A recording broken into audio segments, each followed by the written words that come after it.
So, friends, once again, I welcome you all in my next lecture in solution and colligative properties. So, last lecture में हम लोगों ने देखा था types of solution. Types of solutions में भी हम लोग ने एक पार्टिकुलर टाइप देखा था, that was solid in solid and solid in liquid. ये दो पार्टिकुलर टाइप हम लोगों ने देखा था। आज जो हम लोग नेक्स्ट देखेंगे हम लोग थोड़ी देर बाद, that is gas dissolve in liquid. But उससे पहले थोड़ा सा एक अपने को कैलकुलेशन वाला पार्ट करना है कि how to represent, how to express concentration of given solution। तो ये this is a revision of mole concept of 11th chapter. This is very important. और इम्पॉर्टेंट किस हिसाब से है, अगर आप देखोगे कि मोल कॉन्सेप्ट में हम लोग ने 11th क्लास में जो पढ़ा था, that is what is the meaning of molarity, what is the meaning of molality, normality, ये सब यूज़ करेंगे। और अगर बोर्ड की हिसाब से देखें तो अगर आप देखोगे बुक 1 में सेकेंड चैप्टर है, that is solution and colligative properties. उसका अगर आप पहला 4-5 पेज देखोगे तो सिर्फ कैलकुलेशन है और बहुत सिंपल कैलकुलेशन है। और सबसे बड़ी बात है, बच्चों को यही इसी पार्ट से डर लगता, बट अगर आप देखोगे, अगर आपको फॉर्मूला याद हो और कैसे करते हैं पता चल जाए, तो हम लोग कोई भी क्वेश्चन कर सकते हैं। बोर्ड लेवल पे हो, नीट पे हो, आईआईटी लेवल पे हो, कहीं का भी क्वेश्चन कर सकते हैं। सिर्फ अपने को क्या ध्यान में रखना है, बेसिक फार्मूला, और उस फार्मूला को अप्लाई कैसे करेंगे हम लोग, ये सीखेंगे हम लोग। तो यहाँ पे आज हम लोग देखने वाले हैं कि बहुत सारे कॉन्संट्रेशन टर्म्स के लिए what are the concentration terms. जैसे for example our first will be molarity. Maximum लोग को ये पता होगा what is the meaning of molarity, maximum लोगों को पता होगा। इसको हम लोग कैपिटल एम से रिप्रेजेंट करते हैं। This is represented by capital M.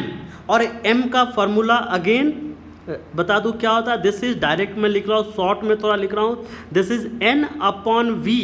N क्या है, this is moles of solute.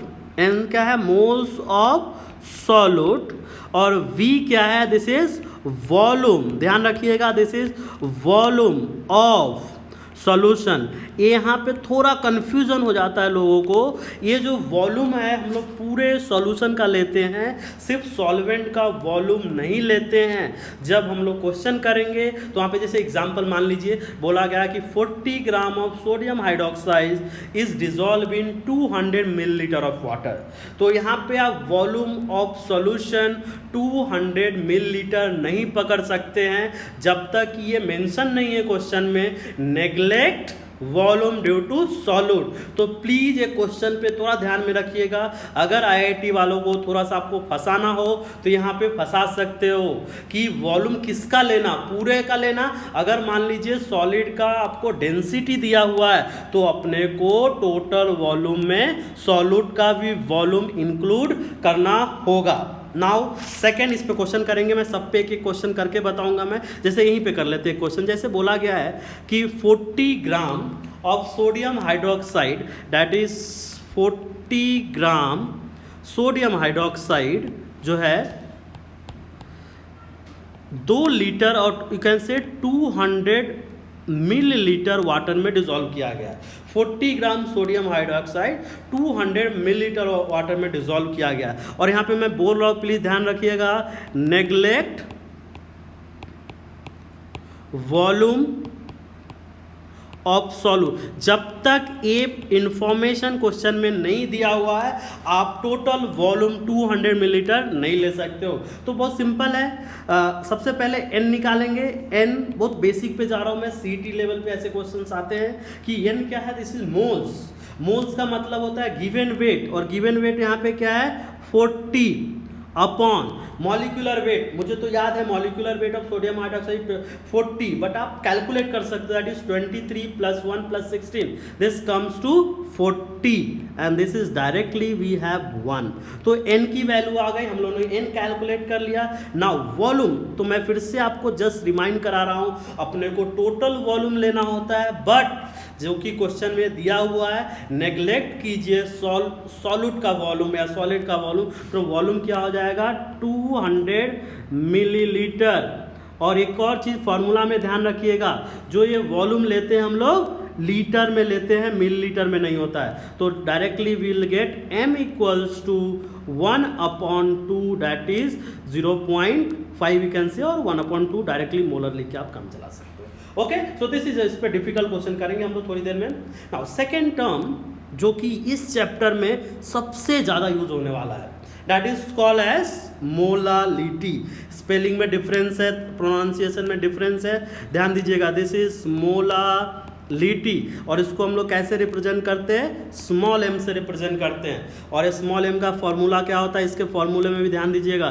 This is moles of solute, moles of solute upon weight, सबसे इंपॉर्टेंट यहाँ पे वेट ऑफ, उससे भी ज़्यादा इंपॉर्टेंट यहाँ पे हम लोग सॉल्वेंट लेते हैं, पूरा सॉल्यूशन नहीं लेते हैं। और यूनिट कौन से होगा, इसको हम लोग केजी में लेते हैं। प्लीज़ आप इस चीज़ पे ध्यान रखिएगा कि नीचे जो वेट आता है वो सॉल्वेंट का वेट होता है, टोटल वेट नहीं होता है।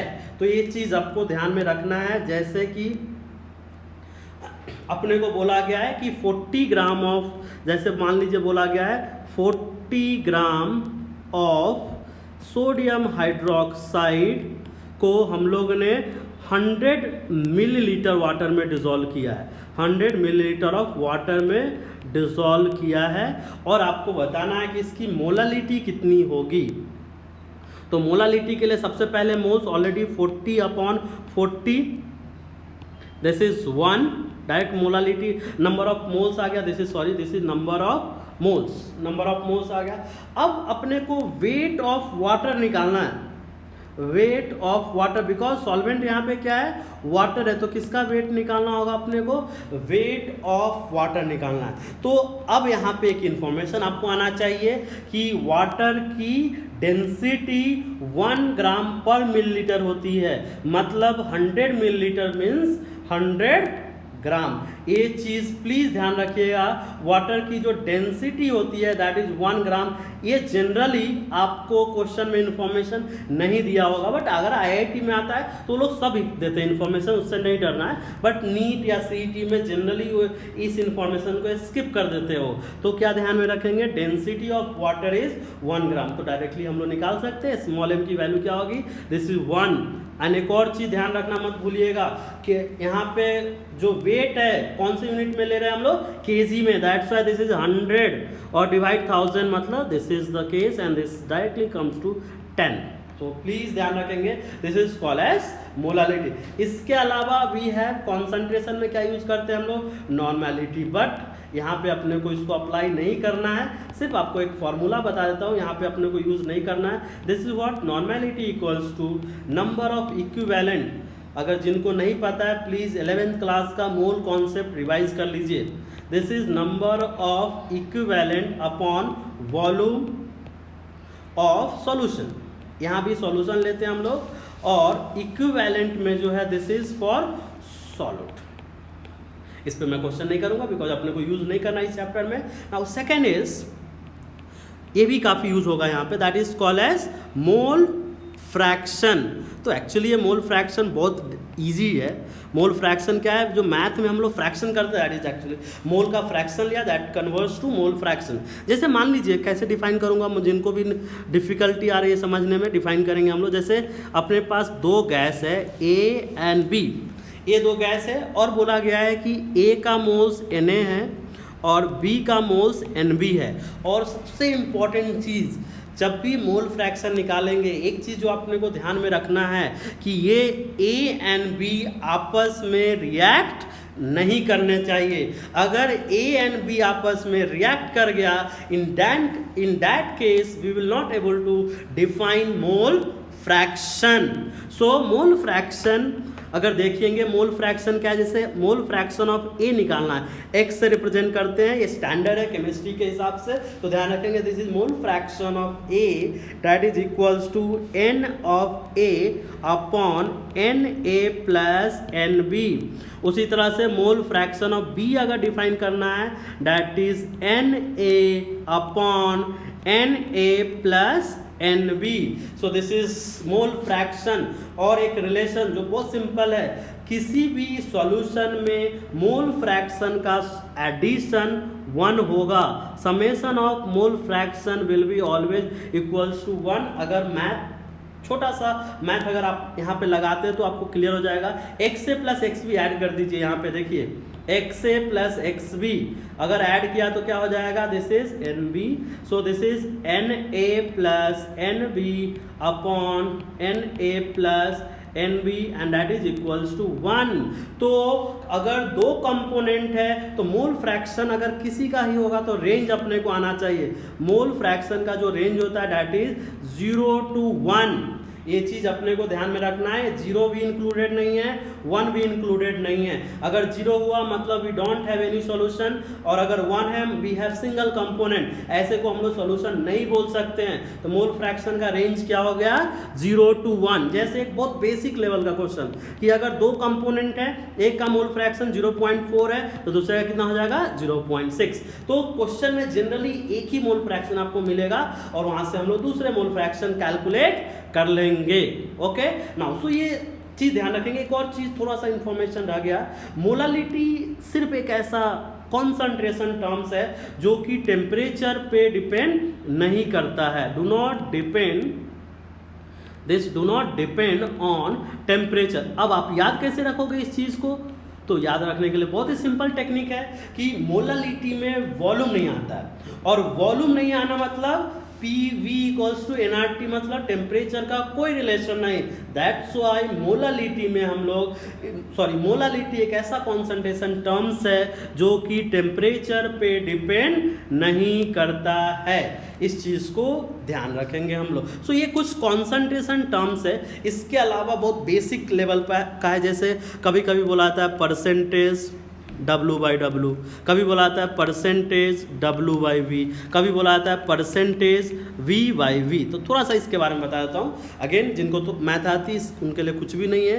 परसेंटेज W/W का मतलब है percentage, this is weight of solute upon weight of, यहाँ पे ध्यान रखें, यहाँ भी हम लोग क्या लेते हैं, सॉल्यूशन का वेट लेते हैं इनटू 100। दिस इज कॉल्ड है परसेंटेज W/W। उसी तरह से परसेंटेज W/V क्या हो जाएगा, आप खुद कॉमन सेंस लगाइए। दिस इज पर weight of solute upon volume of solution in millilitre. तो दिस इज वेट किसका लेंगे हम लोग, सॉल्यूट का, और वॉल्यूम किसका लेंगे, सॉल्यूशन का। सिर्फ यहाँ पे थोड़ा ध्यान में रखना है कि ये जो वॉल्यूम लेते हैं हम लोग मिलीलीटर में लेते हैं। नाउ परसेंटेज V/V क्या होगा, volume of solute in millilitre upon volume of solution in millilitre, this is again into 100। तो ये चीज़ थोड़ा ध्यान में रखेंगे। अब एक एग्जांपल हम लोग यहाँ पे करेंगे कैसे कन्वर्ट करते हैं हम लोग। जैसे मान लो बोला गया है कि एक सॉल्यूशन है, for example this is a solution, और ये बोला गया दिस सॉल्यूशन है इज 10% W/W। आप इसको मोलालिटी में कन्वर्ट कीजिए, कन्वर्ट इज टू मोलालिटी। और इसको क्या बोला गया, सॉल्यूशन क्या है, this is sodium hydroxide in water. मान लीजिए क्वेश्चन है, तो दो तरीका है इस क्वेश्चन को करने का, डायरेक्ट फॉर्मूला रट लीजिए कीजिए, बट आई सजेस्ट फॉर्मूले पे मत जाइए। बहुत सिंपल टेक्निक जो हम लोग ने 6-7 क्लास में मैथ पढ़ा, उस टेक्निक से इस क्वेश्चन को करेंगे कि अपने को परसेंटेज W/W दिया हुआ है और इसको कन्वर्ट करना है मोलालिटी में। और तो फर्स्ट कैसे करेंगे देखिए। तो सबसे पहले ध्यान रखिए परसेंटेज का मीनिंग क्या होता है। जैसे मैं बोलता हूँ 10%, तो इसका मीनिंग क्या होता है, किसी भी 100 में 10, that is called a percentage. तो यहाँ पे 10% W/W का मीनिंग है कि 10 ग्राम सॉल्यूट, यही सबसे मेन है, solute in 100 gram of solution. ए अगर आपको समझ में आ गया और बहुत बेसिक मैथ है तो आगे का काम बहुत क्लियर हो गया। मतलब सॉल्यूट का वेट कितना हो गया 10 ग्राम, सॉल्यूशन का वेट कितना हो गया 100 ग्राम। तो अपने को क्या निकालना है स्मॉल m, और स्मॉल m निकालने के लिए अपने को क्या चाहिए moles of sodium hydroxide upon weight. ध्यान रखिएगा यहाँ पे हम लोग किसका वेट लेते हैं सॉल्वेंट का, और कॉमन सेंस है weight of solute plus wait of solvent, ये कितना होता है वेट ऑफ सॉल्यूशन। ये चीज कर रहा हूं बट जनरली मैं करता नहीं ये चीज। ओके, तो सॉल्यूट का वेट कितना है 10, सॉल्वेंट निकालना है x मान लीजिए equal to weight of solution कितना होगा 100, तो x की value 90। Okay, this is 90 is what weight of solvent. Okay, तो अपने पास दोनों इंफॉर्मेशन आ चुका है, और n ऑफ NaOH निकालना है, तो n ऑफ NaOH कितना हो जाएगा this is 10 gram upon molecular weight of sodium hydroxide this is 1/4। Okay, तो स्मॉल m निकाल लेंगे, स्मॉल m क्या हो जाएगा small m will be equals two moles that is 1/4 upon 90। Correct है क्या ये नहीं, क्यों बिकॉज 90 जो मैंने लिया है ग्राम में लिया है, इसको अपने को किस में कन्वर्ट करना होता है केजी में, तो ऊपर क्या करेंगे 1000 से मल्टीप्लाई कर देंगे। अब आगे का कैलकुलेशन आप खुद कर सकते हो, दिस इज द मोलालिटी। अब इसी क्वेश्चन में देखिए एक लास्ट पार्ट, किसी क्वेश्चन में अगर बोला जाए कि सॉल्यूशन की डेंसिटी D है, तो आप कैपिटल M निकालिए दैट इज मोलारिटी निकालिए, कैपिटल M निकालिए मतलब मोलारिटी निकालिए। तो मोलारिटी कैसे निकालेंगे, सो याद कीजिए डेंसिटी इक्वल्स टू क्या होता है मास अपॉन वॉल्यूम, और मास कितना है पूरे सॉल्यूशन का 100, वॉल्यूम को V मान लिया और डेंसिटी D दिया हुआ है, तो V की वैल्यू क्या हो जाएगी V equals to 100 upon D, because density gram पर मिलीलीटर है तो मिलीलीटर आ जाएगा बस। अब आगे का काम बहुत ही सिंपल हो गया, मोलारिटी इक्वल्स टू मोल्स कितना है 1/4, ऊपर आप चेक कर सकते हैं हम लोग ने कैलकुलेट किया है 1/4 अपॉन 100 इंटू डी। क्या ये सही है बिल्कुल नहीं, क्योंकि हम लोग ने मिलीलीटर लिया है तो इसको भी अपने को किस यूनिट में कन्वर्ट करना होगा। तो इस तरह से हम लोग ने मोलारिटी भी कन्वर्ट कर दिया। अब कभी आपको अगर पूछा जाए कि यहाँ पे मोल फ्रैक्शन निकालिए, मोल फ्रैक्शन निकालिए, तो इसी में हम लोग मोल फ्रैक्शन भी निकाल लेंगे। मोल फ्रैक्शन मतलब तो सबसे पहले N ऑफ सोडियम हाइड्रोक्साइड कितना है 1/4, और दूसरा क्या है वाटर है, N ऑफ वाटर कितना हो जाएगा 90 दैट इज 90 ग्राम, और वाटर का मॉलिक्यूलर वेट 18 होता है दैट इज 5। तो बस सिंपल हो गया, N of NaOH equals to 1/4 upon 1/4 plus 5, this is the mole fraction. अब mole fraction of water equals to क्या हो जाएगा, अब बोलिएगा सर 5 अपॉन ए कीजिए, मैं वो नहीं करूंगा बिकॉज सोडियम हाइड्रोक्साइड का मोल आ चुका है, तो थोड़ा सा कॉमन सेंस यूज करेंगे, क्या हो जाएगा directly this is 1 minus XNaOH। Okay, so directly will calculate the mole fraction of water. Thank you.